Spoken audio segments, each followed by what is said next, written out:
Good evening, everyone. My name is Tim Carlisle. I'm the Program Quality Director for District 4, and I want to welcome you to Everyone's a Winner running effective speech contests for your club. Now, what I would ask everyone to do, please, is we're going to mute you. You will ask all, and then we ask you to also turn off your video. We're going to be recording this tonight, and we suggest you do it to hide your non-video participants as shown on the screen. If you have questions, you'll ask them via the chat, no problem. And I will be monitoring the chat to ask those questions. The other thing that I wanted to let you know is I would like to introduce our guests for this evening. Jeffrey Glass has been a Toastmaster since 2006 and a charter member of San Francisco Bilingual Cantonese English Toastmasters, which is the longest Toastmasters Club name in District 4.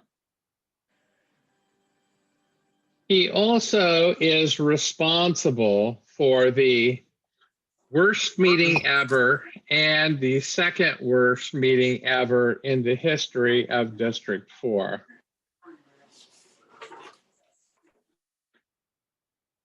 Let's see. Aubrey Carrier, make sure I didn't mute myself, I didn't.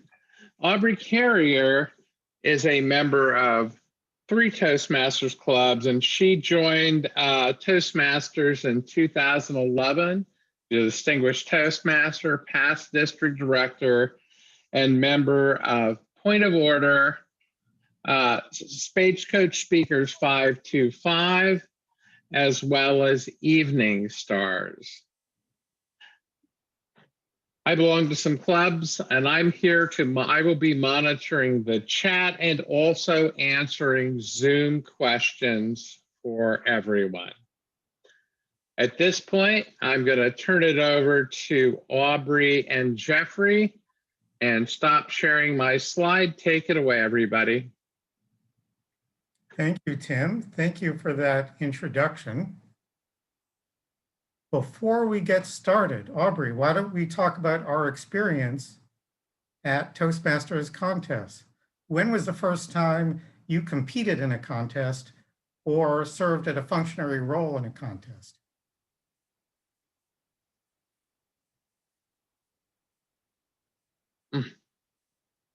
Got it. Sorry, Aubrey. Thanks, Tim. My apologies. I had a little Zoom glitch there. So I joined Toastmasters in January 2011. So this is my 10-year anniversary in Toastmasters. I first competed in a contest in February 2011. So I got right into it. I actually competed before I gave my icebreaker. And since then, I have served in every possible contest role multiple times. I love it. I think it's a great way to grow your communication and leadership skills in different ways than in your typical meeting or Toastmasters experience. And I encourage everyone to get involved in contests. Have you ever competed? I have. But first I want to ask, which contest was it that you competed in? The first time it was the Table Topics contest, which we are not doing this time. Then we have something in common, because the first time I ever competed in a contest, it was in the Table Topics contest. I've never been to a Toastmasters contest before, and when we selected the speaking order, I went dead last. If you know anything about how this particular contest works, and I'm sure you do because I competed in this one, you know that I didn't get to see the answers that any of the other contestants gave. They asked me a question, I answered it, I sat down, and they announced that several other people won. But since that time, I've competed in several different contests, including the humorous speech contest and the evaluation contest. From the club level all the way up to the district level. And I have been every kind of contest functionary. And I've worked at every level of contest, from the club level to the district level, including being a district level contest chair. All right. Quick note on tonight's presentation. We are specifically going to be talking about club level contests tonight. A lot of what we are going to talk about also applies to the next level up contests, such as area, division, etc. But for the final authority on those, please do check with the Toastmasters rulebook, which we'll share later, and our program quality director, Tim Carlisle. And if you don't know what I'm talking about with those next level contests, just wait, because we'll talk more about that later. But first, Jeffrey, why should we hold contests? I mean, it seems like we're going to have to takes a lot of planning time, some organization. We'll have to give up one of our meetings for this. Why should we do it? My experience in the humorous speech contest especially was that I had to develop a speech and improve it and keep improving it. Ordinarily in Toastmasters, we give a speech that fulfills a certain project, and then we move on, and then we give a different speech. Occasionally, we might work on the same speech 2 or 3 times. But when you are a contestant, especially if you keep going from the club level up through area, division, and district, you have to get a particular speech as good as you can get it. And that's just a different kind of experience. What has your experience been about the benefits of speech contests? Well, my first thought was, you mentioned contestants in the beginning, and yes, I felt the same way about growing as a speaker, getting out of my comfort zone, stretching myself. And that's great for the contestants. I mean, someone's going to get a trophy, they get to shine, they get to be in the spotlight. But what about the rest of those functionary roles? It takes a lot of support and helpers to make your contest run. And what I found was, after serving in many of those roles, is these are really other leadership development opportunities. Since we're not here just to give speeches, we're here to develop as leaders, as team builders, as organizers, and participating in the contest as a functionary links up to all of those skill sets. And even if you are, I'll say, just an audience member, that's even one of the most important roles of all, because you are cheering on your club champions. And you can give feedback to your winners who are going to be moving on to the next level so that they can give the best performance that they can. So it's really a growth opportunity for everyone. That's why I like to say everyone's a winner in the contest, because everyone has the opportunity to grow and develop. I agree. You certainly learn a lot organizing a speech contest, because it's fundamentally different from our regular Toastmasters meetings. When you get started, you learn about each of the different roles in a Toastmasters meeting, and eventually you get to be the Toastmaster for a meeting, and you figure out what goes into organize a meeting and delegating responsibilities. But when you have a special event like a contest, you really have to take those skills to the next level.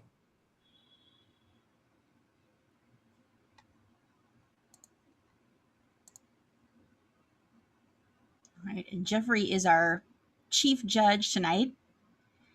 As I mentioned, it takes many different functionary roles to support the contest, and Jeffrey, as the chief judge, is the coordinator of many of those functionaries, and he is going to lead us on a chief judge briefing to explain what the various contest functionaries do. Thank you, Aubrey.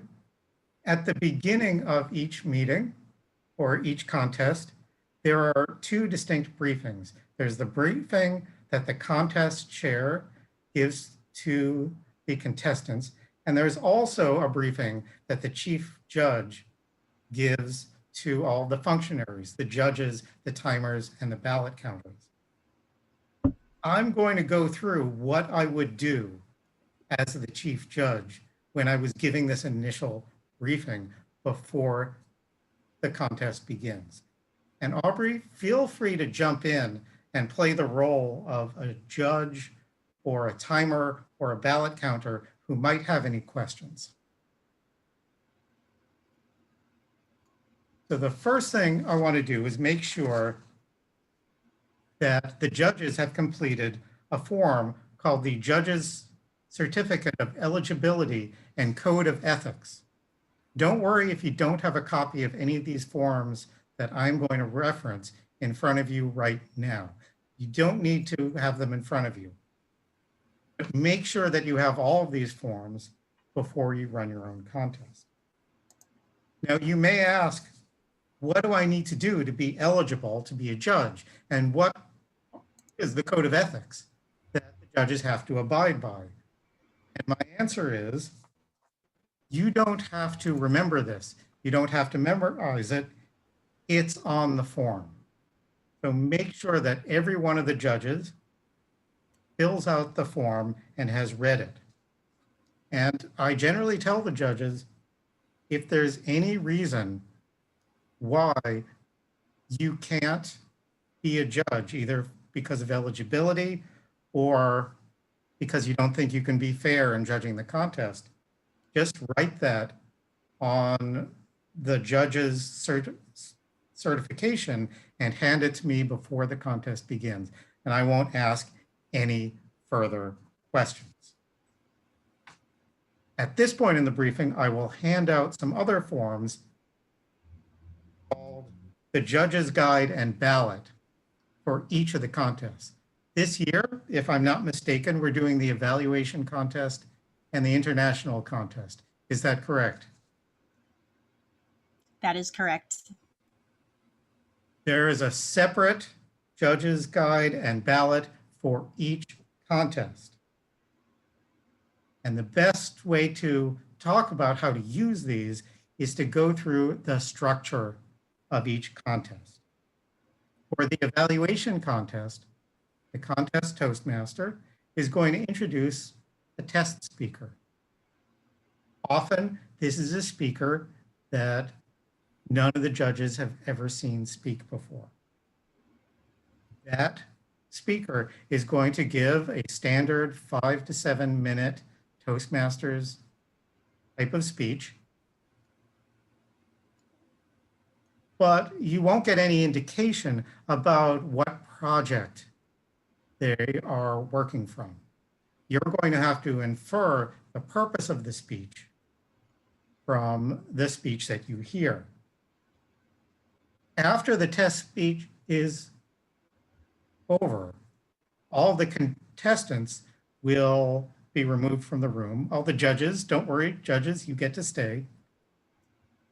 Now, ordinarily, it's another room. Tim, as our Zoom master, how do you recommend we handle this on a Zoom contest?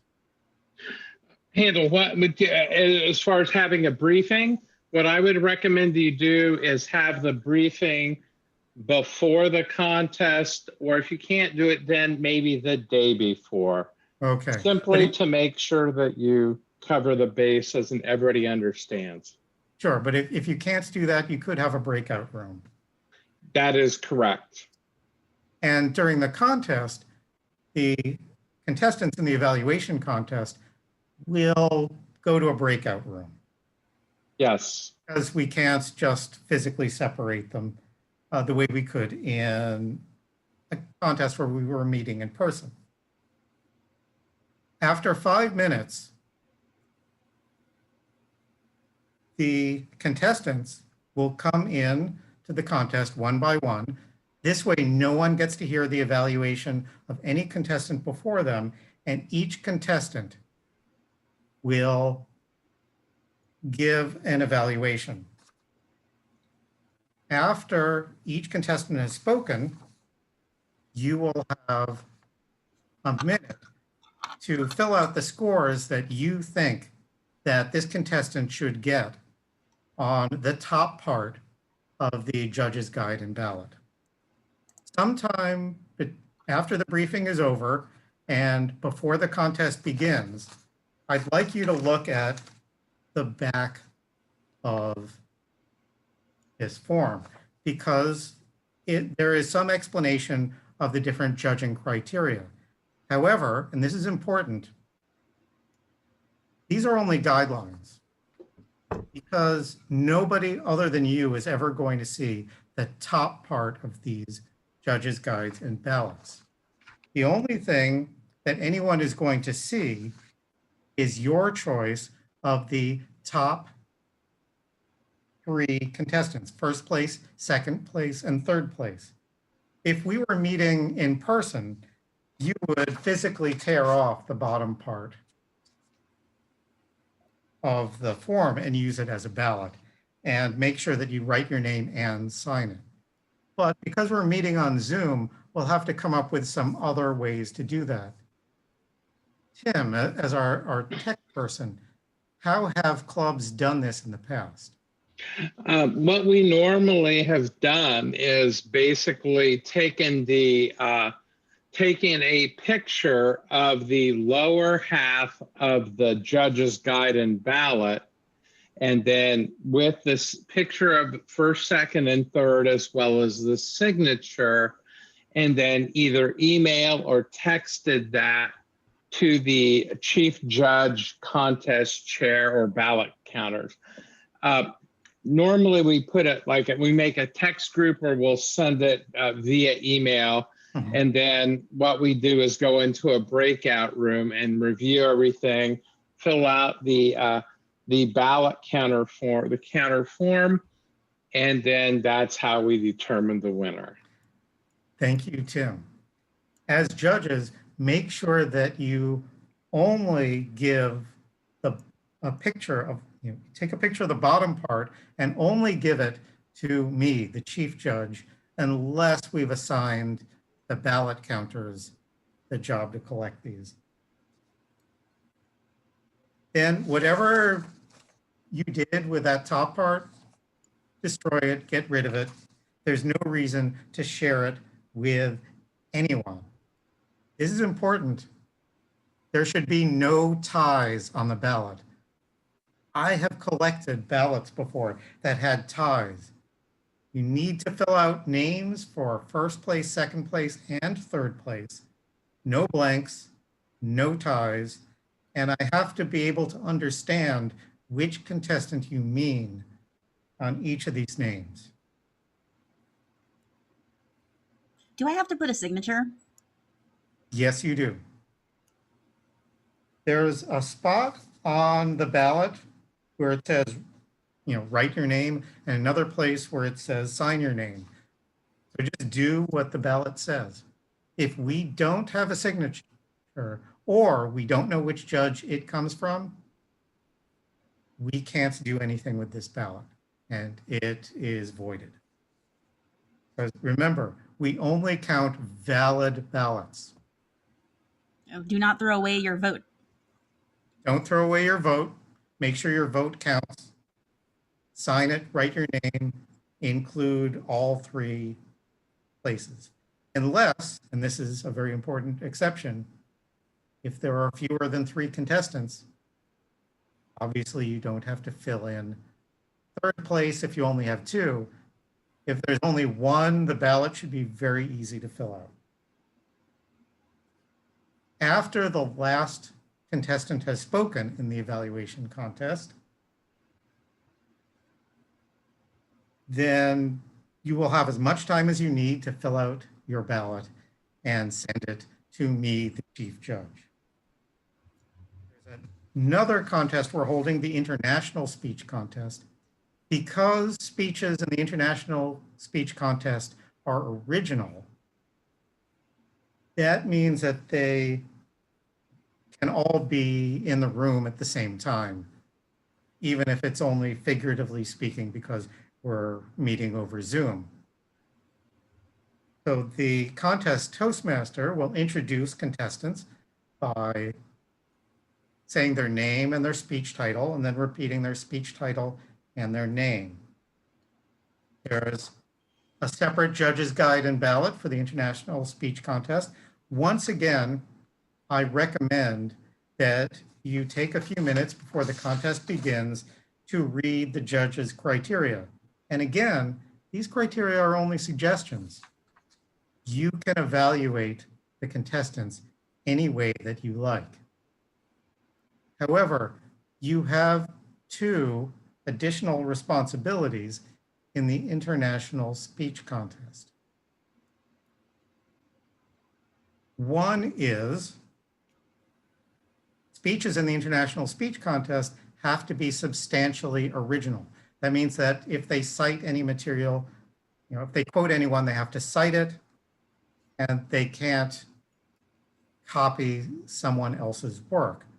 If you believe that one of the contestants is not giving a speech that's substantially original, come to the chief judge or the contest chair before the meeting is over and make a formal complaint. Also, this is a new rule for this year. Contestants cannot refer to speeches or speakers who spoke before them. Obviously, that's not going to happen in the evaluation contest because they don't hear the other contestants. But if you believe that one of the contestants referred to somebody else's speech or another speaker in the same contest, then once again, come to the chief judge or the contest chair and levy a complaint. And we'll discuss it. In either case, the contestant will have a chance to justify what they've done. And at the end, the judges will vote on whether the contestant will be disqualified. There are 2 other grounds for disqualification. However, neither of these concern the judges. One is whether the contestant is even eligible to compete. But the contest chair should make sure that all the contestants are eligible ahead of time. The other is because of time. We'll worry about that. The timers and the chief judge will worry about time. Don't pay any attention to the time of the speech while the speaker is speaking. I sometimes get questions about whether contestants can be disqualified because of offensive subject matter, or if we were meeting in person, if they went outside the ordinary speaking area. And the answer is no, those are not grounds for disqualification. However, if you think that a contestant's subject matter is inappropriate, you're probably going to mark that contestant's score down a few points when you determine the scores you give to each of the contestants. And if a contestant leaves the speaking area and you think it detracts from their message, again, you can dock them some points, but this is not going to disqualify them. Before I move on to briefing the timers, are there any questions from any of the judges? Yes? Yes. So I know different people have different tech setups at home. So if one contestant has a really great pro, beautiful lighting, green screen setup, and the other person has kind of a poorly lit, shaky sound, can I take that into account when I'm scoring the ballot? I mean, I would recommend looking mostly at the quality of the speech and how the speech is presented. Tim, have we gotten any guidance from headquarters about best practices when it comes to how cameras are set up and so on? Actually, we have. There is a whole manual Ooh. on online speech contests best practices.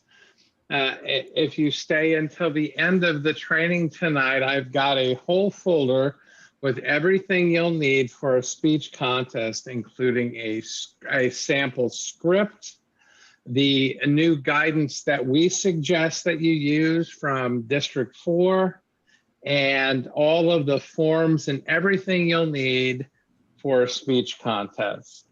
So the answer is, according to Toastmasters, you should not judge a speech based on the audio and video quality, but the content of the speech. And I'll get more into the rule changes later. Back to you. Certainly. And in District 4, have we been setting limits? For example, you can only have one camera and it has to be a fixed camera. Yes, that is correct for all levels of speeches, and they have very strict criteria for the district speech contest, because if you win the district speech contest, your video of that contest is sent off to the regional quarterfinals, where it will be viewed by a number of judges and everything, and then it will allow you to either continue on to the semifinals of the World Championship of Public Speaking, or be done for the year. Back to you. Thank you, Tim. So my suggestion here would be judge the speeches as much as possible by the quality of the speech and how it is presented. Make sure that your contestants get the guidance from District 4 about how to set up a camera during a speech contest. Now, maybe you're not going to disqualify someone at the club level, but make sure that if someone goes on to the area level, they know what is expected of them if they compete at an area contest. And it sounds like they can only have a single camera, and it needs to be a fixed camera. So yeah, hey, Jeffrey, if I could add to that, not only does it need to be a single camera, it does not have to be the camera on your laptop. Sure. One of the things that we do recommend, and where I've seen contestants with great speeches have challenges, is not so much from a technology failure, but more so from issues with their internet service. And that happens to functionaries as well. Last year, I believe Aubrey was a timer for a division contest, and she lost complete internet access in her neighborhood. Fortunately, we had an extra timer to take up the slack, and it worked out okay. And she missed a significant part of the contest until things came back. So just a heads up. Back to you, Jeffrey. Thanks, Tim. And that's a good segue to what's next, which is our timers briefing. Now, ordinarily, I would tell the timers at a contest that it is their responsibility to determine when a speech begins and when it ends. You start timing with the first communication that you believe that the contestant makes with the audience, and end when you believe that the contestant has finished the speech. In the evaluation contest, it is timed just like an evaluation in your club. You'll show a green signal at 2 minutes, a yellow signal at 2 minutes and 30 seconds, and a red signal at 3 minutes. And this is important. Once you show one of the signals, that signal remains visible until it's replaced by the next one. So at 2:30, or at 2 minutes, you show the green signal and you leave the green signal visible until 2:30. Then the yellow signal remains visible until 3 minutes. The red signal goes up and it stays visible until the contestant stops speaking. In the evaluation contest, any contestant who speaks or less than 1 minute and 30 seconds or more than 3 minutes and 30 seconds is disqualified for time. Jeffrey, we have a couple of questions. Yes? The first question is from Greg, and it says, let's suppose that while the evaluation contestants are sequestered in the breakout room, at what point do they get disqualified if they are off their video and you can't watch them to make sure they have stopped writing? The second part of that is during the 5-minute sequester, are the evaluation contestants supposed to just sit there looking into the camera? Would you like to answer that, or would you like me to? Can I jump in and say, after Jeffrey finishes Sure. his judge's briefing, I'll be giving the contestants briefing, and I will cover all of these subjects as well Awesome. as well as Thank the you. eligibility one. Okay, great. Thank you. I'm going to hand it back to you, Jeffrey. Sorry for that. Just trying to keep No up. problem. Thank you, Aubrey. Those were exactly the answers I wanted to hear. So I was just talking about disqualification because of time. And to make it clear, at 1 minute and 29 seconds, you're disqualified. 1 minute and 30 seconds is fine. But of course, the contestant has seen no signal at that point. Similarly, 3 minutes and 30 seconds is just fine. 3 minutes and 31 seconds is a disqualification. But after 3 minutes, the contestant just sees the red signal and they have no idea about any time past 3 minutes. On the form, as a timer, you will write down the name of the contestant and the time in minutes and seconds. The timing for the international speech contest is 5 to 7 minutes. The procedures are exactly the same, except you will show the green signal at 5.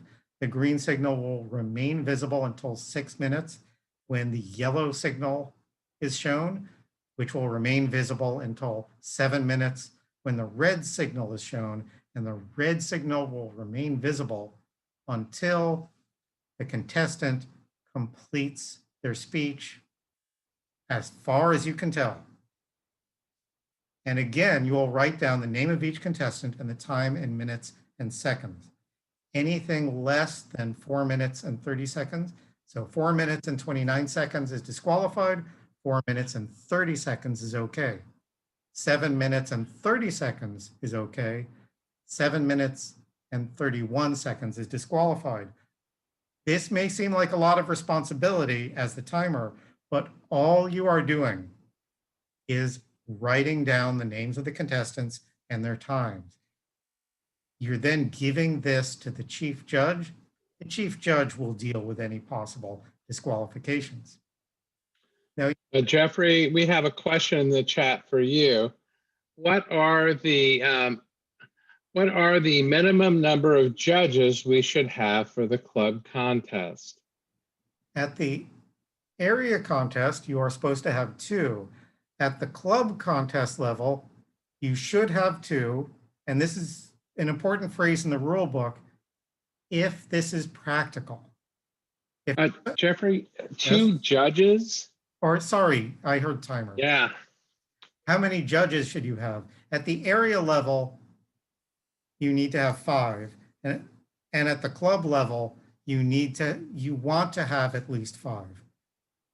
But again, that phrase, if practical, comes into play. If you have fewer than 5 judges, you have fewer than 5 judges. That's just what you have to work with. Now, by all means, make every effort to have extra judges. Talk to your area director to come in, ask your area director to help find more judges, or maybe to be a judge as well. But the show must go on. If you will deal with as many judges or as few judges as you have. Another rule at the area contest or above, functionaries can't serve more than one function. But at the area contest, that doesn't come into play. So if you need your timers to also be judges, if you need other people to be judges, the only rule really for a judge at the area or at the club contest is that none of the contestants should be judges. And the judges have to be Toastmasters. They have to be members, and then they have to be willing to sign the form of eligibility and ethics. What are the requirements to be judges, Jeffrey? Well, it says on the form for eligibility, and at the club level, you just need to be a member of any club, not necessarily the club. In good standing, correct? I don't think it even says that you have to be a member of a club in good standing. In the rule book, you just have to be a paid member. Well, No, paid members is the same thing as being in good standing. I don't know how, it doesn't say anything about in a club in good standing in the rule book, but I don't know how you can be a paid member if the club doesn't have standing. Jeffrey, another question for you. It says no contestant can be a judge. Does that mean an international speech contestant cannot sit as judge for the evaluation contest? You cannot be both a contestant and a judge in the same type of contest. The international speech contest and the evaluation contest are different contests.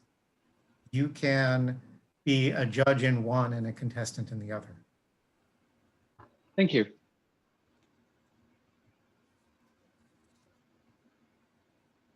Now, all I have to do is remember where I was. I think it was just about at the end.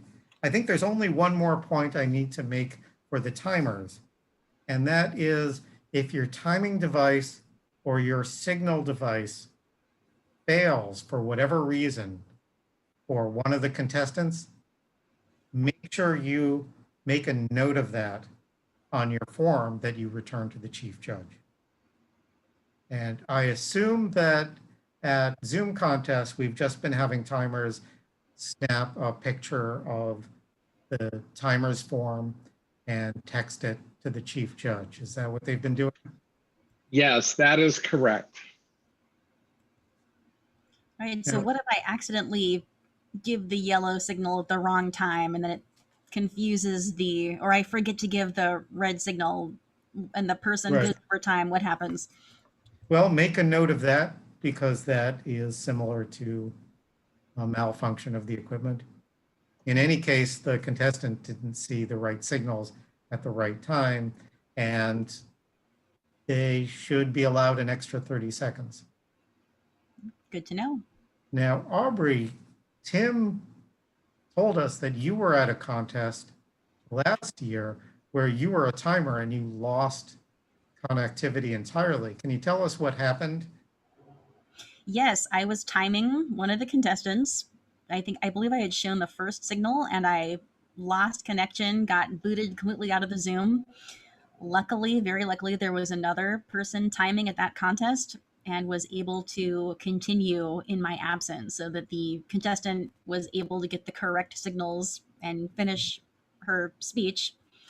But if I was the only timer and got completely booted off, then that person would have been granted an extra 30 seconds of grace period before being considered overtime.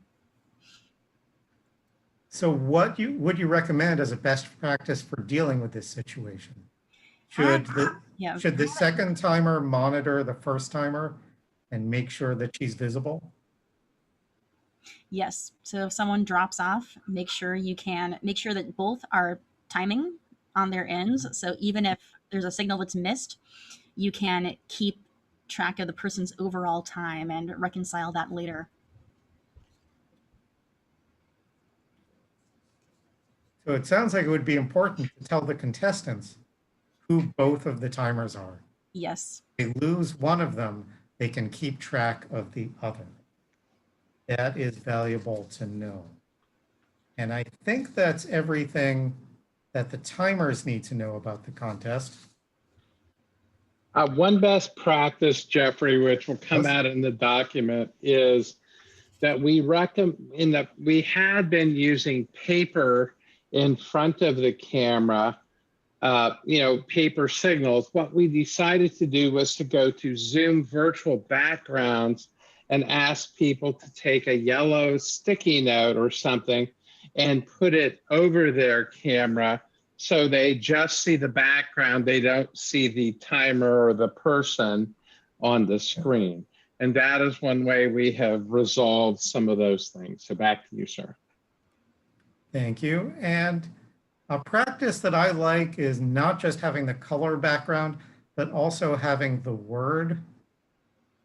So the green signal is a green background with the word green on it, because some people are colorblind. That's the only way they're going to understand what the signals are. Good point. And maybe the one other situation you might deal with is a contestant who is blind and isn't going to be able to see the colored signals. In that case, the contestant should make arrangements in advance with the Toastmaster or the contest chair about what kind of signals they want. And there are a couple of options. One is for the timer to briefly unmute themselves and say 2 minutes, 2:30, 3, or you can develop whatever signal you happen to like, such as hitting a coffee cup with a pencil 1 time for green, twice for yellow, and 3 times for red. At least that's what I've seen in the past. Every once in a while it comes up. Are there any other questions about the timing?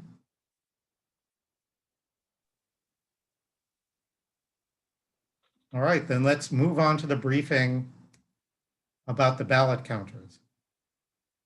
After each contest is over,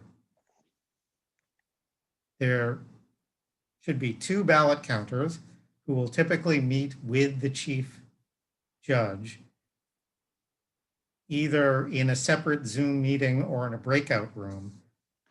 They'll share, we'll share pictures of the judges' ballots, and we will count all of the valid ballots. And once again, there's a convenient form. Make sure you have the latest version of the counters tally sheet, and it will have you put the name of each judge on one side, the name of each contestant on another. Contestants are awarded 3 points for first place, 2 points for second place, and 1 point for third. The one tricky part is just to remember it's 3 points for first place, so don't write 1 for first place. When you've added up all of these, once you've written down all these votes, go ahead and compute the totals, then check the timer's report and see if there have been any disqualifications. If there have been any disqualifications, that person is removed and each person behind that person moves up 1 place. If there are ties, there's been another judge who typically does not participate in the judge's briefing, who has been given a tiebreaker's ballot. The only difference between the tiebreaker's ballot and the typical judge's ballot is it includes slots for every single contestant, not just first, second, and third place. That secret tie-breaking judge will give their ballot directly to the chief judge, and will consult the tie-breaking ballot if there is a tie, either for first place, second place, or for third place.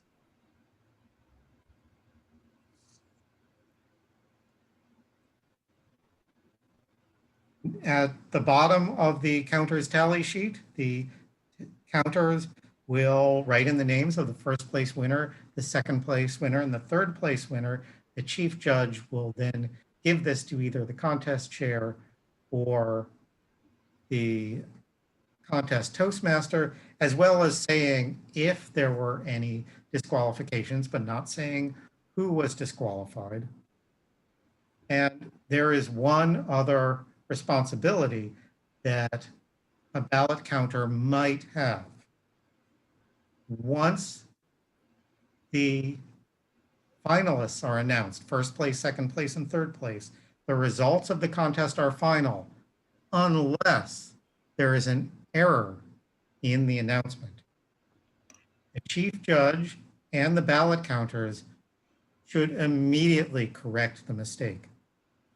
If the announcement mistakenly goes out that the third place winner is actually first place, that needs to be corrected immediately. Are there any questions about the ballot counting position?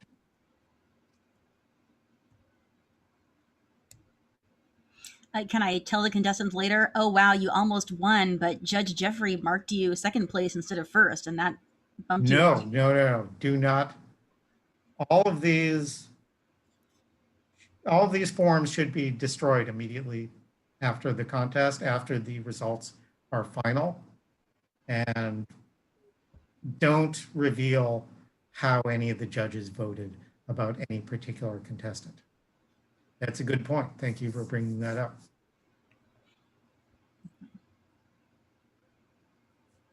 Does anyone have any questions about that secret tie-breaking judge?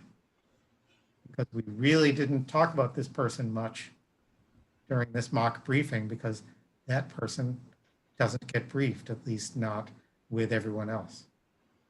We have no questions in the chat, Jeffrey. All right, thank you. The criteria for eligibility for a tie-breaking judge are the same as for any other judge. They just get a different form. And according to the rule book, the identity of the tie-breaking judge should be known only to the chief judge. But I'm pretty sure that the identity of the tie-breaking judge will also be known to the tie-breaking judge. Jeffrey, do have a question from Evgenia. Yes? Do you need to have that secret judge at the very beginning, or only if there's a tie? You need to assign the position of tie-breaking judge before the contest. You will not consider the tie-breaking judge's ballot unless there is a tie. So you will always collect the tie-breaking judge's ballot. You won't even, there's even no need to look at it unless there's a tie in any of the contests.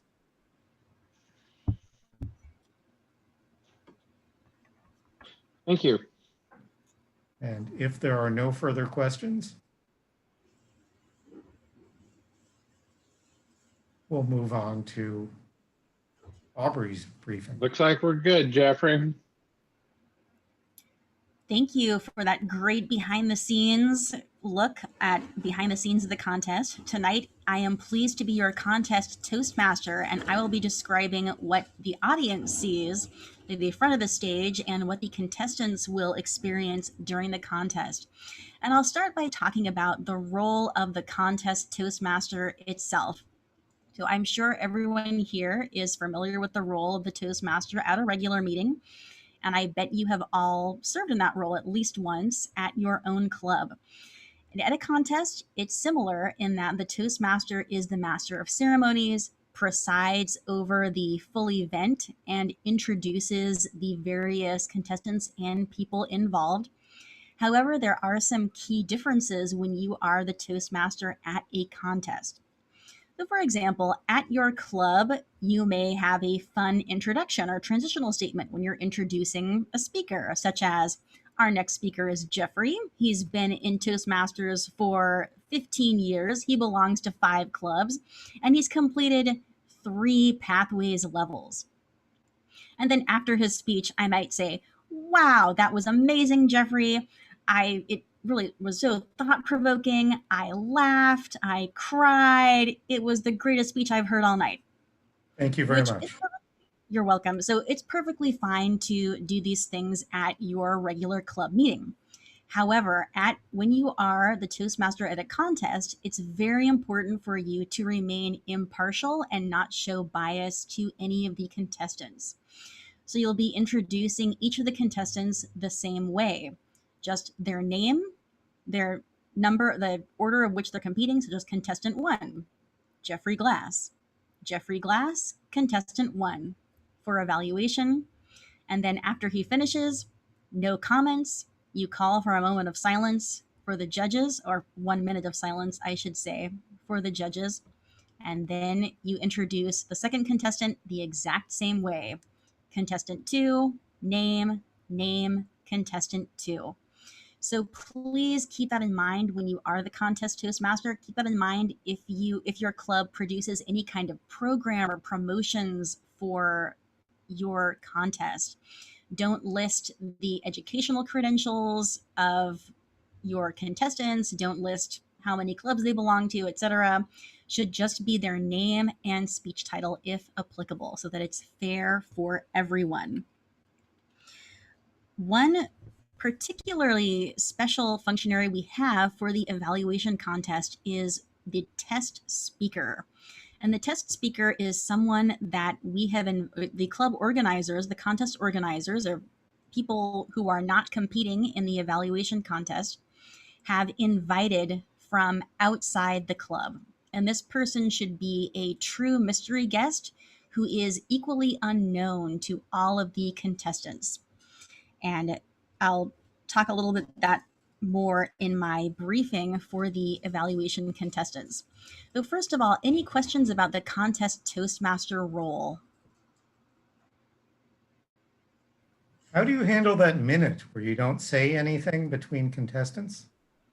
Well, it's a little bit awkward because after each contestant, you are required to give a minute of silence for the judges to work on their ballots. And it's tempting to start to go into a stand-up routine or make some comments or otherwise fill that awkward silence, which we want to do as the host of the meeting.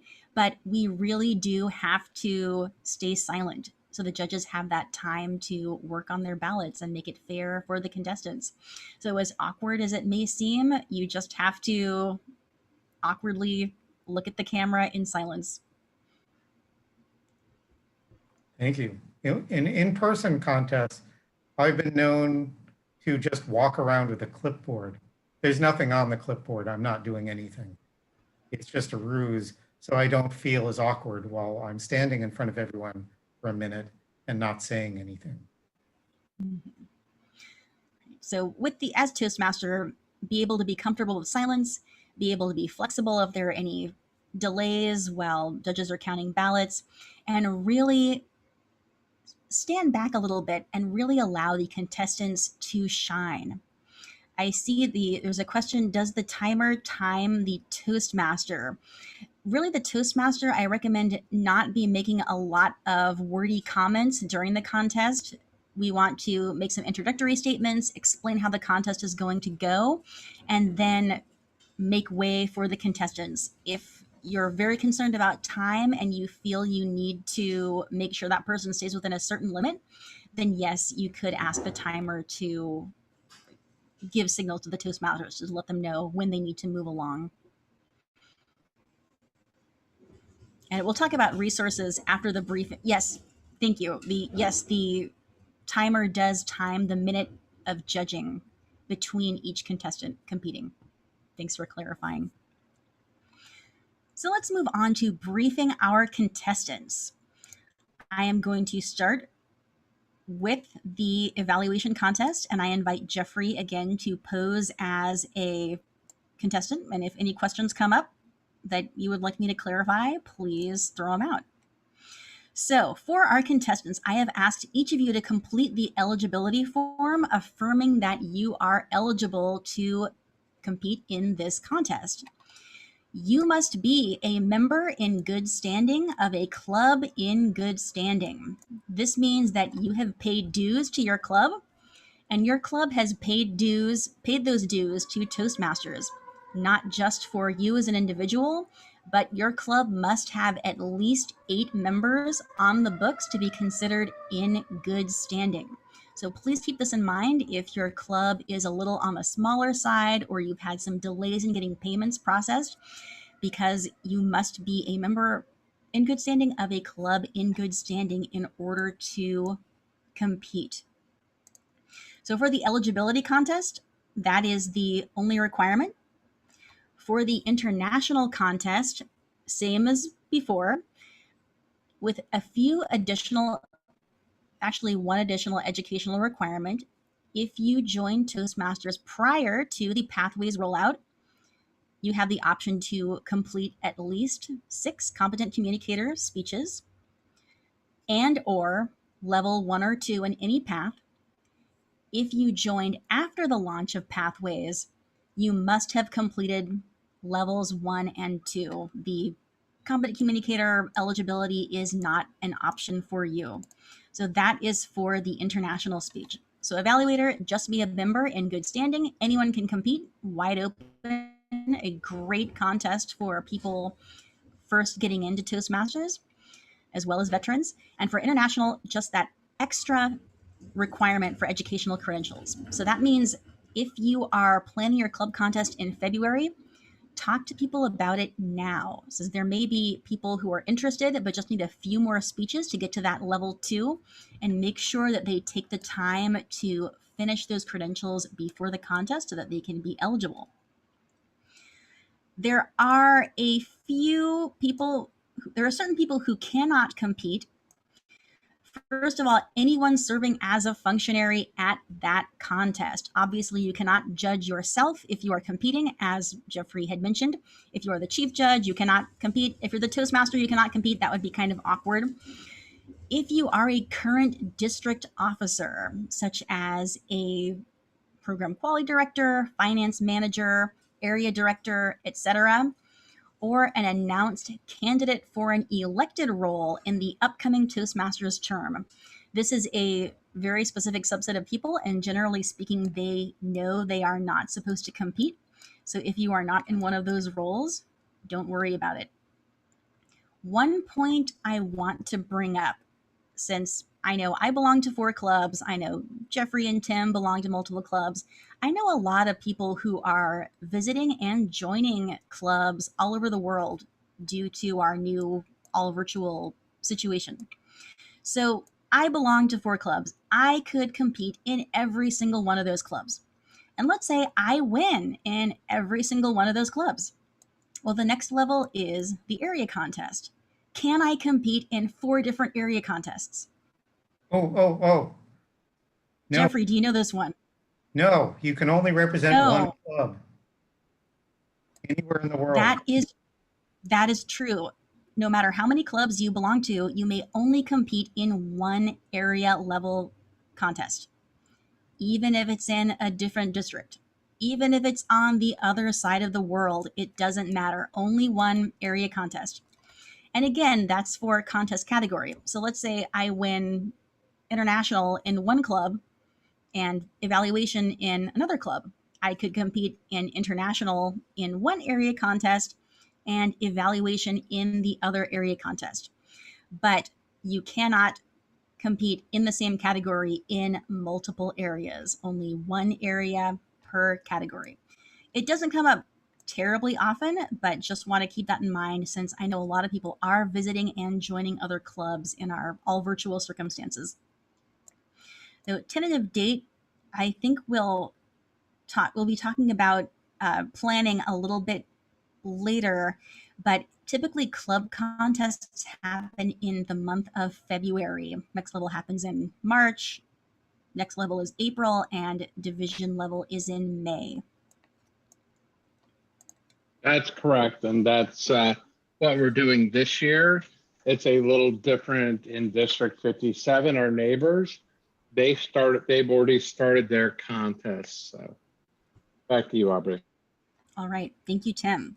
So for my evaluation contestants, you have all signed the document affirming that you are eligible, and Hopefully you all told the truth, because if it turns out later that you misrepresented your eligibility status, you will be disqualified. However, here's how our contest is going to work.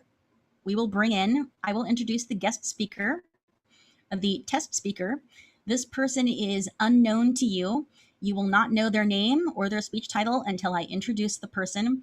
You will not know their background. You will not know their educational credentials. You will not know how long they've been in Toastmasters.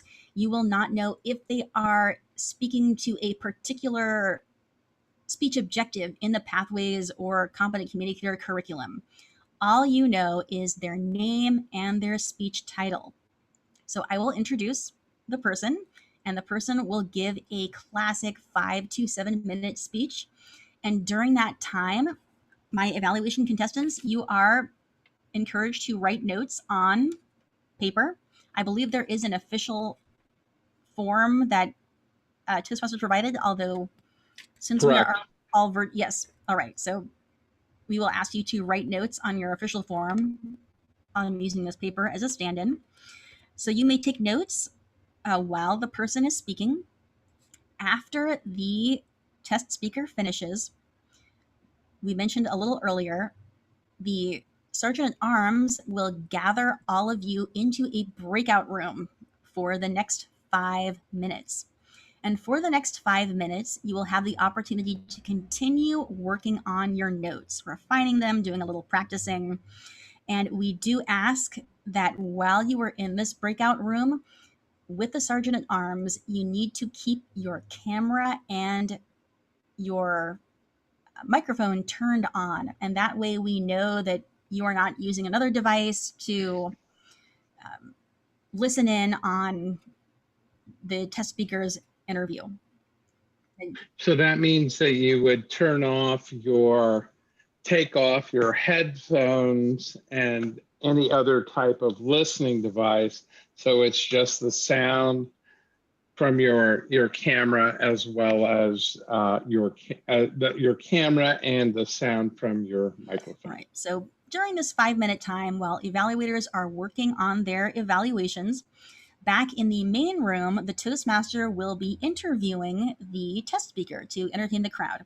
And this is the time when the test speaker or when the Toastmaster can let their personality come out a little, ask the test speaker to introduce themselves. Typical questions are, how long have you been in Toastmasters? What clubs do you belong to? What's been your experience competing in contests? If you have questions about the contents of their speech. So as the Toastmaster, be prepared to have a few interview questions ready. If you have extra time, you can invite questions from the audience as well. But the timer will be timing 5 minutes. And when that 5 minutes is up, there will be some kind of text exchange to let the Sergeant at Arms know. When the 5 minutes are up for the evaluation contestants, so you're all in this breakout room, and this is a little bit awkward, but this is how we figured out how to do it in our virtual world. Typically, at the end of the 5 minutes, the Sergeant at Arms collects all the notes. And if this were in the real world, they would just collect all the slips of paper, right? And hold on to them. But since this is the virtual world and we can't do that, we ask the evaluation contestants to fold up your notes and hold them up so that we can see that you're not actively reading them or still working on them. And the reason why we do this is that every contestant has the same amount of time to work on their notes. And then we're going to be calling in contestant 1, which means all the other contestants have extra time in that room to be mentally thinking about what their evaluation is going, or how they're going to present their evaluation. Oh, and how do I know if I'm contestant number 1? Great question. So the Toastmaster shall randomly select the order with the contestants ahead of the meeting. It could be in a special session. It could be right at the beginning of the meeting. Make sure your contestants and functionaries arrive early so they can get briefed and understand what they're doing. And the Toastmaster finds a way to randomly select the order of the contestants. Aubrey, we got a couple questions in the chat. Just what is the tentative date? Are we going to have evaluation and speech contest or any other contests? So that one's covered. Yep, that's evaluation and international speech contests. And the second question is, how experienced should the test speaker be? That is a great question. Jeffrey, do you have thoughts on what makes a good test speaker? I would say the answer is, how experienced do you want the test speaker to be? Typically at the district level, you have a very experienced test speaker because we have people who have won several contests, and we want it to be a challenge to give constructive feedback to the test speaker. At the club level, it's probably more important that the speaker is unknown to the contestants than that the speaker has achieved a certain level. But obviously it should be someone who's comfortable speaking in front of a group that they don't know. Mm-hmm. And there's a great opportunity. I mean, every year at this time, there are people looking for test speaker opportunities because they want those new audiences. They want to get feedback from multiple evaluators. And especially this year, it's a great opportunity to find test speakers from all over the world. So meanwhile, our evaluation contestants are in this breakout room. Contestant 1, at the end of the 5 minutes, contestant 1 takes their notes and is ushered back into the main room. They give their evaluation. It's 2 to 3 minutes. They finish. There's a minute of silence for the judges. Meanwhile, everyone's back in the room. They have to kind of sit back. They have to hold up their notes to show that they are not actively working on their notes. Again, it's a little awkward, but this is the best solution we found so far in our virtual contest circumstance. So sit back, hold up your notes to prove that you're not actively writing them. Keep your microphone on, keep your video on, and make sure we can tell that you are not using another device to go listen in on the test speaker interview, to go listen in on the evaluators going ahead of you. And that way we know it's as fair as possible for everyone.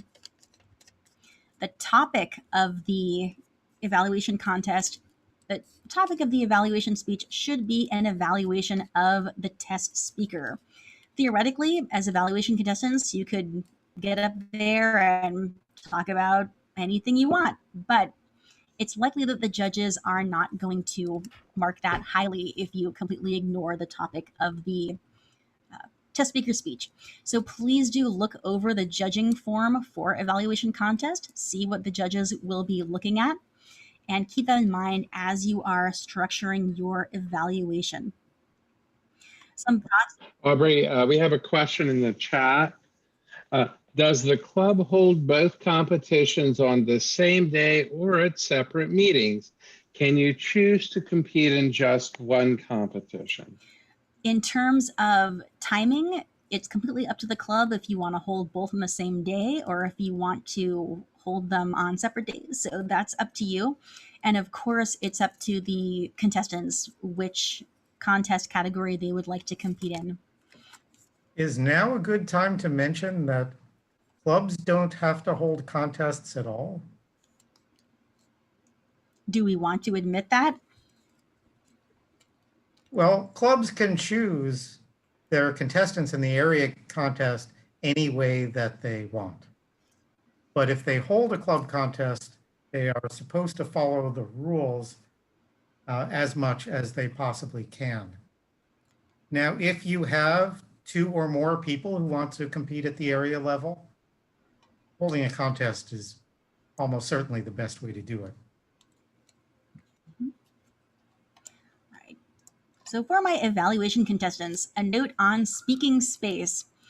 There is not much control that any contest functionaries have over your speaking space. You have your camera set up as you like it. So make sure to test how your camera is set up, what the field of vision is, so that you can ensure that the judges and the audience can see and hear you well while you are competing. timing. If your club is like mine, you may think, well, a longer evaluation is a better evaluation because more feedback is good feedback. However, to make it fair for everyone, we do strictly enforce the contest time limits of 2 to 3 minutes. So timing begins with your first communication with the audience, whether that is verbal or non-verbal. You will get a green signal at the 2-minute mark, a yellow signal at the 2.5-minute mark, and the red signal at the 3-minute mark. Your evaluation must be at least 1 minute and 30 seconds, but no longer than 3 minutes and 30 seconds in order to qualify. So please keep an eye on the timing signals and plan accordingly. We have a question. Yes. Just to understand better, so for evaluation contestants, anyone who is a club member with a club member count of 8 and the dues paid fully is eligible. That is correct.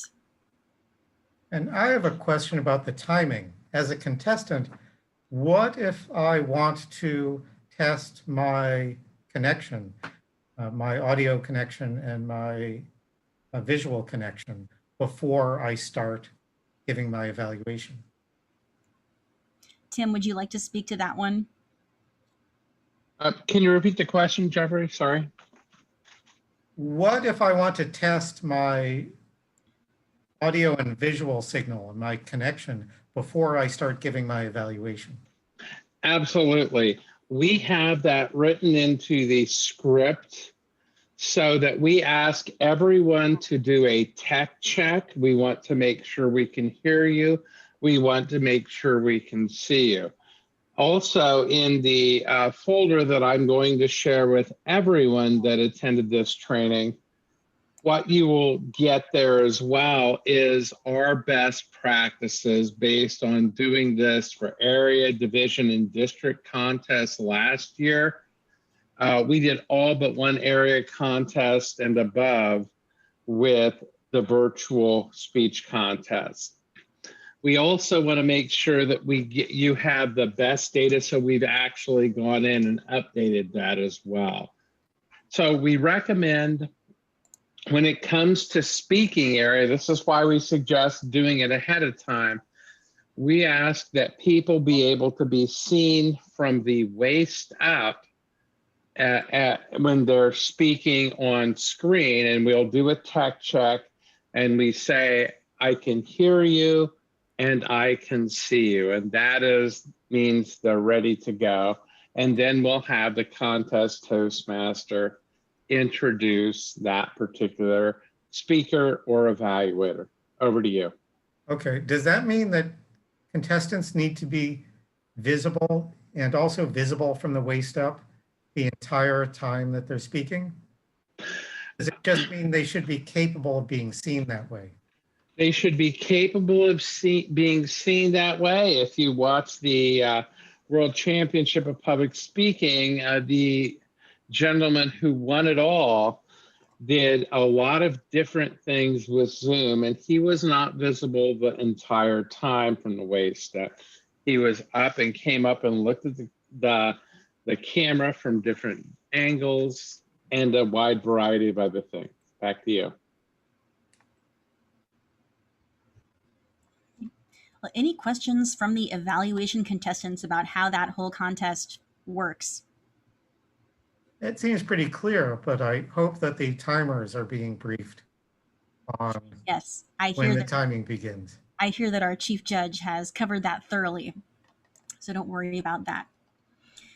Let me gather my international speakers. So again, you must be a member in good standing of a club in good standing.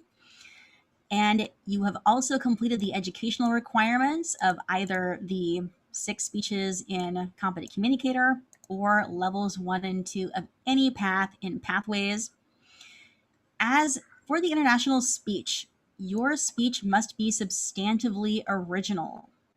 If you suspect that another contestant has plagiarized and you feel you can offer evidence, please talk to the chief judge or the contest chair.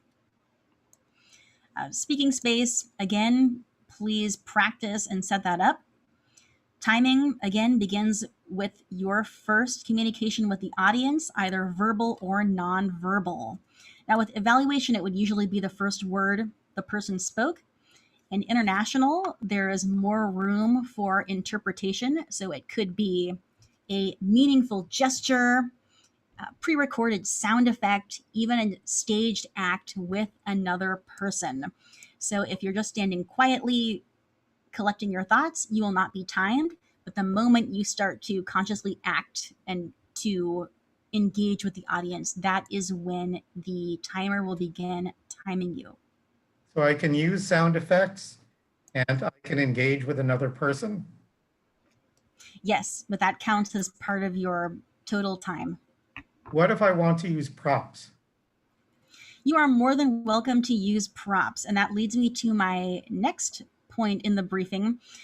If you would like to have any kind of prop setup or stage or space setup, traditionally, we would say in the meet space that you have 60 seconds to set up the space how you would like it. However, since you are in your performance space already in front of your camera, we encourage you to have your props and anything else you may need near you, any stage setup, etc. We would encourage you to get that together ahead of time so there are not additional delays in the contest. Now, Aubrey, we do have another question. Do you allow for self-plagiarism?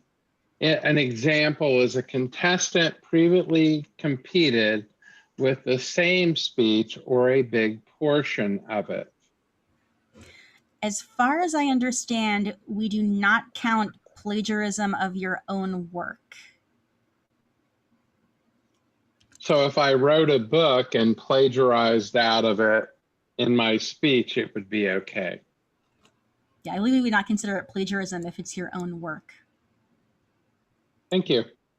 Right. Substantially original doesn't necessarily mean new. Yeah, so if you do happen to share an inspirational quotation or otherwise reference another person's work or content, please do call that out during your speech and give that person credit. And should be no more than about 15% of your total speech. Right. Timing for international speech is 5 to 7 minutes. That means the green signal at 5 minutes, the yellow signal at 6 minutes, and the red signal at 7 minutes. Your speech must be at least 4 minutes and 30 seconds, but no longer than 7 minutes and 30 seconds to qualify. There will be no indication if you have gone over qualifying time or under. Are there any questions for the international speech contestants?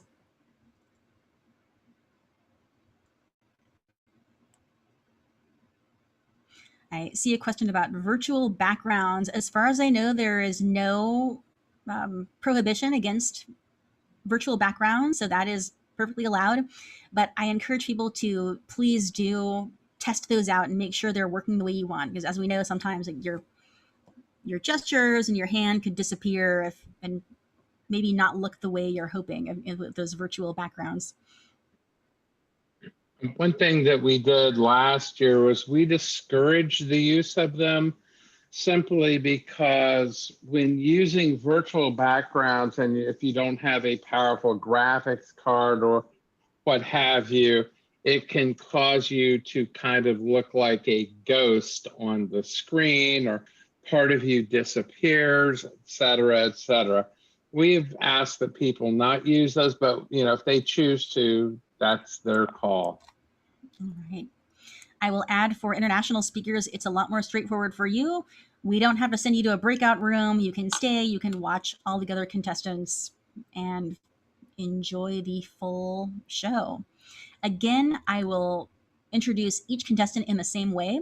For example, contestant 1, Jeffrey Glass. Best speech ever. Best speech ever, Jeffrey Glass. After he speaks, I will call for a minute of silence. Then I will call contestant 2. Tim Carlisle. Second best speech ever. Second best speech ever. Tim Carlisle. And so on. Any questions? And I realize I didn't cover this, so I think we all understand what evaluations are and what an evaluation is for the evaluation contest, but what's an international speech? Why is it called the International Speech Contest? Anyone know? I know everyone's on mute, but the reason why it's called international, the subject can be anything the contestant wants.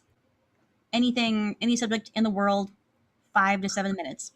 We call it international because in most cases, there's the club contest. The winner goes to the area contest. The winner of the area goes to division, and the division winner goes to the district. And in most contest categories, they stop at district. And I see that one of our participants knows the answer. The international speech keeps going. So after district, and District 4 is San Francisco to Palo Alto, Los Altos area, so this chunk of California.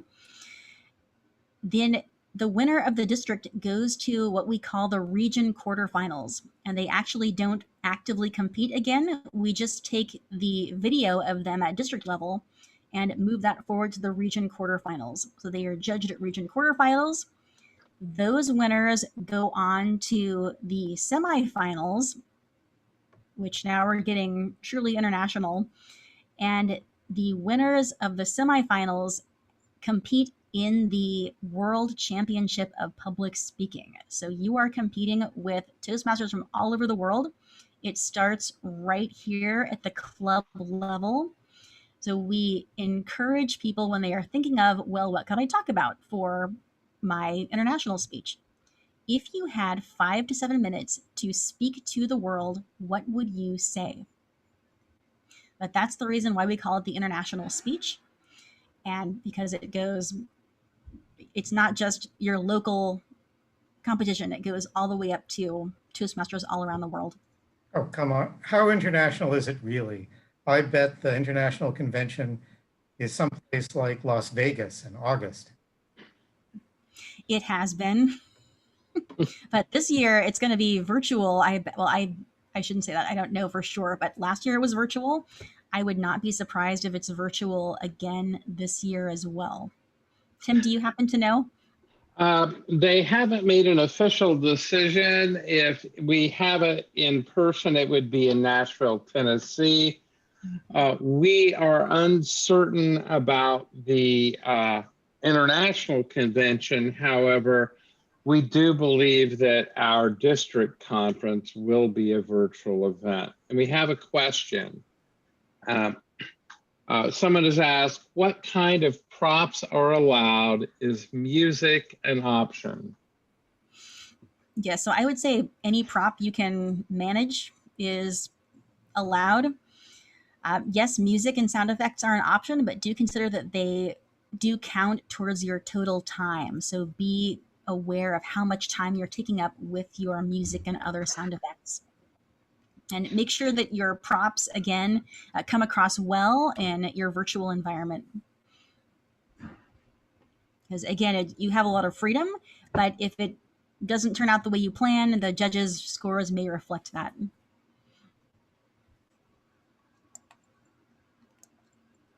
Any additional questions about the international contest?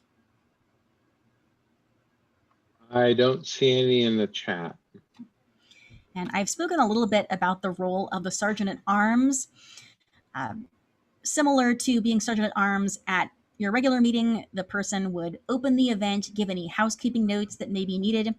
But the real job of the Sergeant at Arms is to wrangle the evaluation contestants. So taking them to that breakout room while they are in their sequestered period and managing with the Toastmaster to send them back one by one into the main contest room.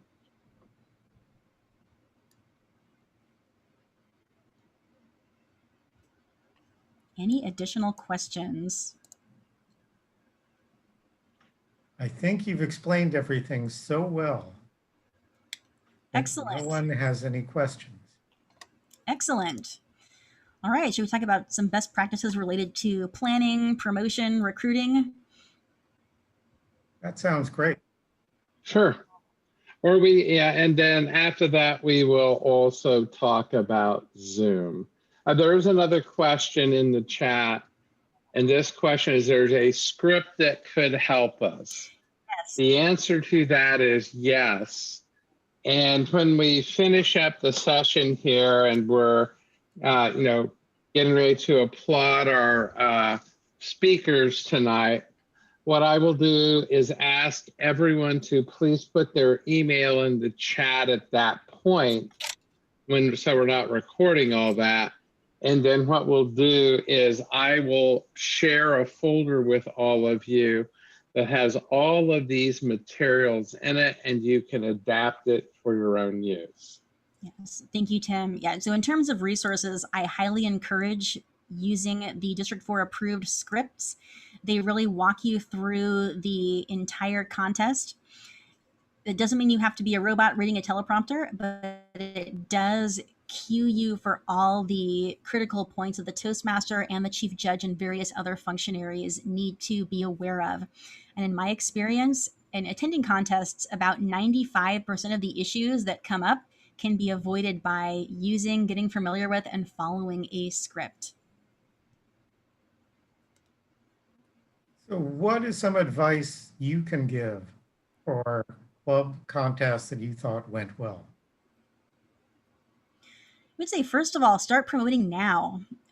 Typically, the club contests happen in February, so this is a great time to start talking it up with your members. Talk about the benefits. It's a growth opportunity.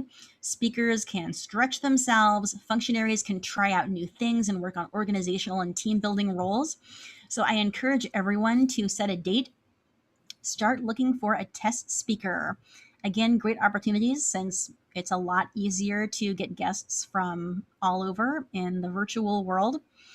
And invite your area director to, if you need help finding additional functionaries to support your contest. Again, easier to get guests and support when people can attend virtually. So encourage your aerial and division leadership to attend the contest, to participate if they're interested, and help you find resources and people if you need.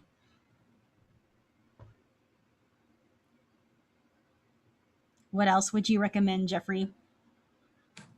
I love the words "if practical" or "when practical" in the rule book. At an area contest, your goal is to follow the rules of the contest as closely as possible, but there are some things you can do that you couldn't do at an area or higher contest. For example, you can have people take on more than one functionary role if that's necessary. For example, you can have the timers also be the ballot counters.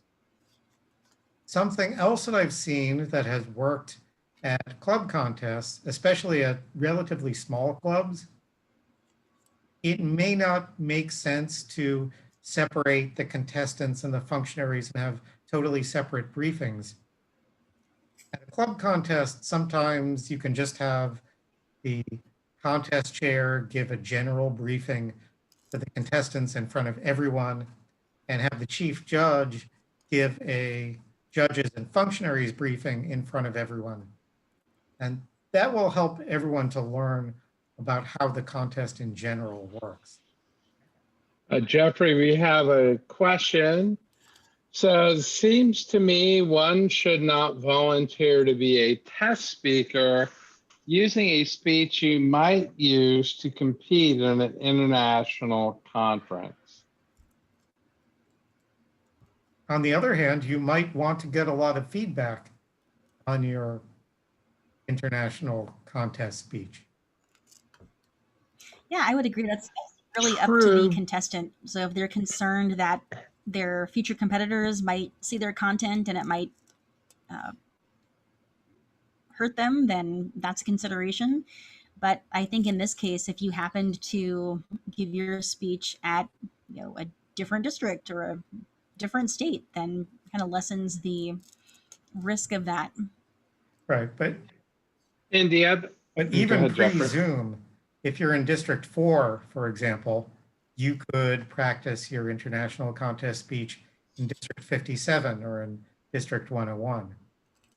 And those are Yeah, we don't usually encourage people to practice it in District 4 as a test speaker, for example, because that would give them more of an undue advantage because they're being a test speaker in the same district and competing with it at the international level too. Just a thought. It's possible, but it depends on your comfort level. And can I add it to the judges briefing? We asked the judges they're only judging the speech that is given at this contest specifically. They're not evaluating speeches they've seen this person give in the past. They're not evaluating how they think this person might do at the next level where there might be more pressure on them. They're only evaluating this speech they are giving tonight. And if they feel they cannot do that objectively, we ask that they not judge. That's good advice.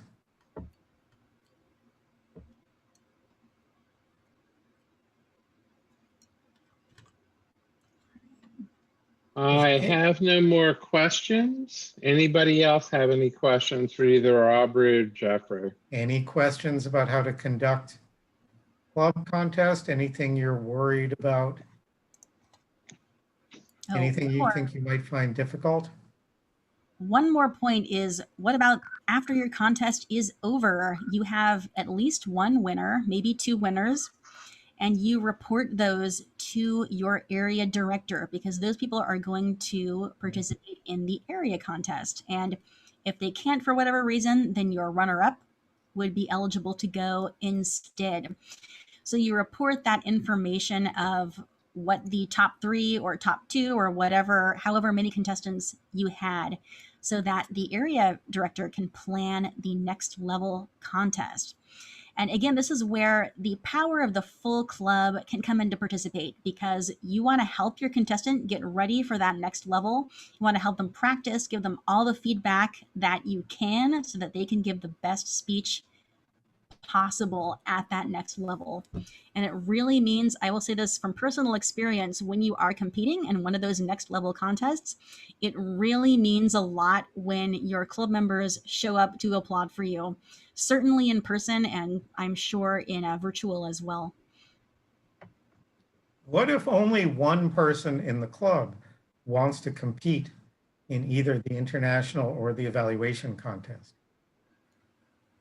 That's a great question, which sometimes happens. And if you are in that situation, you could decide not to hold a contest and just decide this is the only person who is interested. So we will appoint this person to represent us at area. This only works, however, at the club level. If we do it, would encourage the person to practice at their club level, especially with timing, to make sure that they can manage their content within the strict contest time limits. But again, appointing a representative is only an option at the club level. If it so happens that you were at an area contest and there is only one contestant, I have experienced this before, you are required to hold a full contest, have that person compete, make sure they do not get disqualified for timing reasons, and fill out a ballot and judge them before they can advance to the next level of division contest. Right. And some might say that if there's only one person in your club who wants to compete, maybe you should not have a club contest because it's possible for that one person to be disqualified because of time.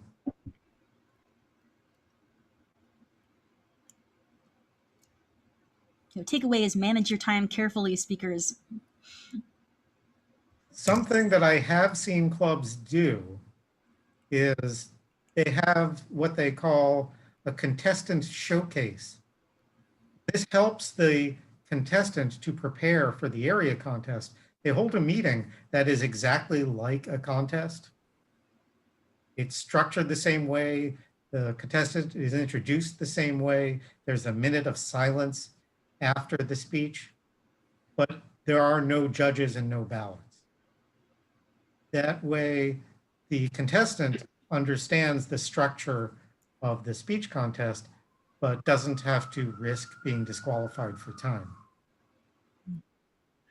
We do have another question in the chat, Jeffrey and Aubrey. If your club usually gives physical awards like trophies or medals to winners, would you recommend collecting winners' addresses after the call and shipping it over? Or is it better to just avoid physical awards this year? I was going to bounce that one back to Tim because I would say at the club level, it's completely up to the club and the officers in terms of how they want to spend their resources. If they want to send some kind of virtual gift card to avoid shipping logistics, or if they want to send a physical token. I was going to say, do whatever you want. Basically. One of the things I heard about this year at mid-year training, what they did is they actually had a drive-through award ceremony where they had people in their cars coming by and they would hand them the awards, and then they would, you know, do a virtual high five and I don't have a car. Do you have a car, Aubrey? No. Well, there's that. Okay. Some of us live right downtown. Yep. Yes. Do we have any more questions? It says a virtual gift card is not a bad idea. Thank you. And one more point I will add, it is somewhat common for clubs to budget in a small token of appreciation gift for your test speaker, since this person is coming in and giving their time so that your evaluation contestants may have someone to evaluate. So not a requirement, but certainly not objectionable or unheard of to give them like a small $5 to $10 gift card of some kind. It could be as simple as a certificate that thanks them for being the test speaker. Could be a small gift. That's a great point. Make sure to thank everybody afterward. Give everyone, at the end of the script, there's a section for recognition. So recognize everyone who supported the contest. Please keep the judges anonymous, but for everyone else, you're welcome to call them out by name, and then follow up with some kind of virtual email, virtual card, etc., to show your appreciation for everyone who helped make the contest possible, because recognition is how we get paid in the Toastmasters world. And if you treat your volunteers well, then they're more likely to volunteer again.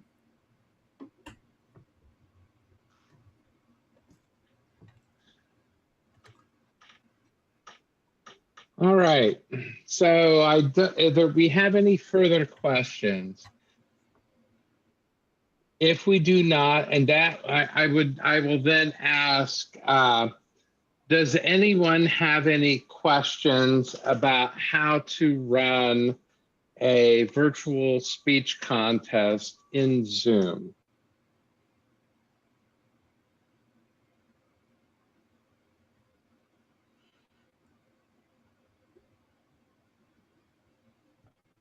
I'm going to assume that almost everybody does.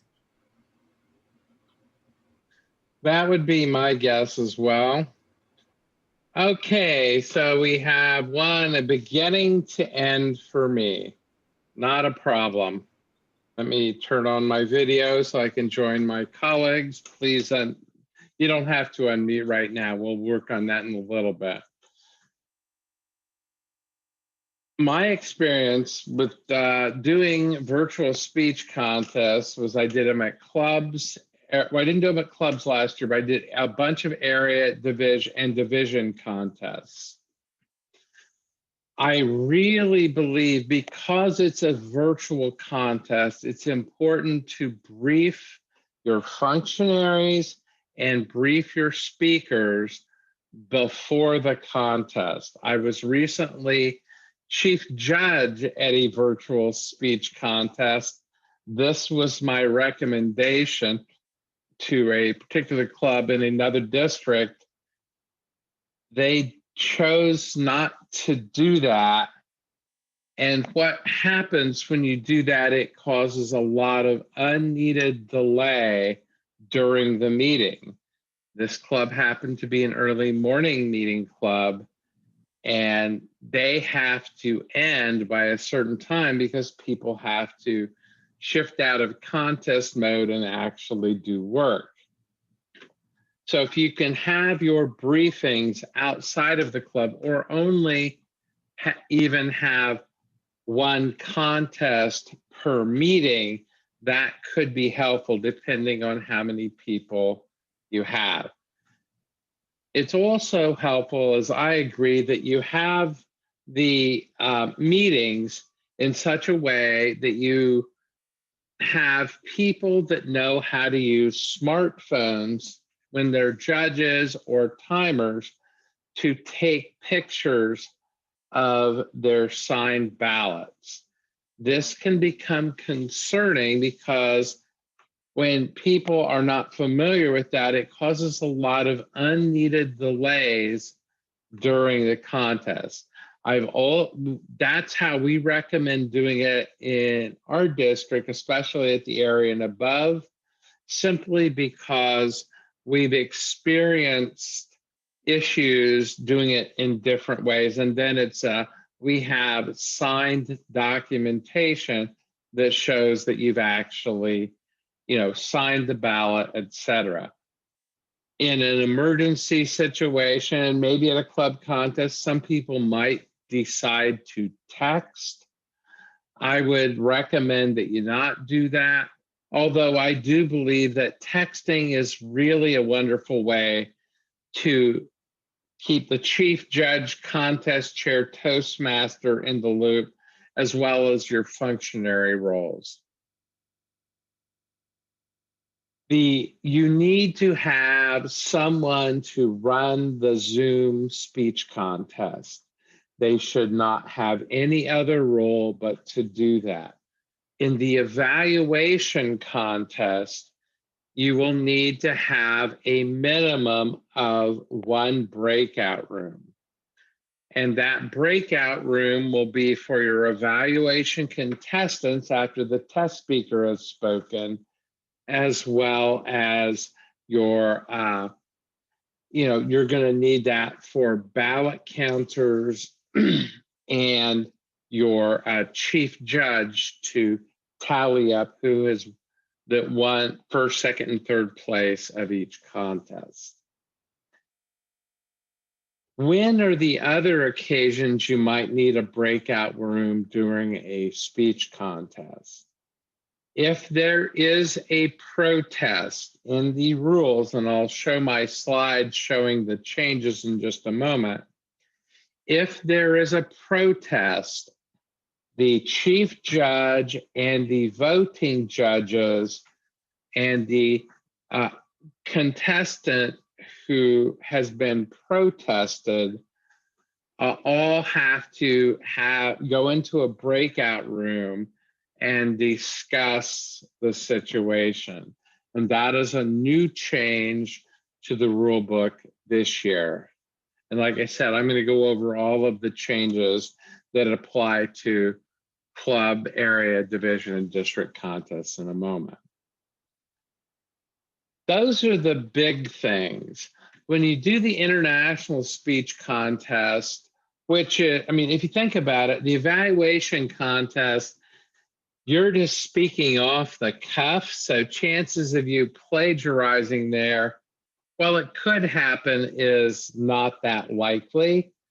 But in the international speech contest, if you use people's material, you need to, state this quote from so-and-so and give attribution. You don't necessarily need a breakout room unless you have a protest, and that is something that could be completed by the Zoom master of the speech contest. Also realize that there are different controls that you have now with Zoom. For example, if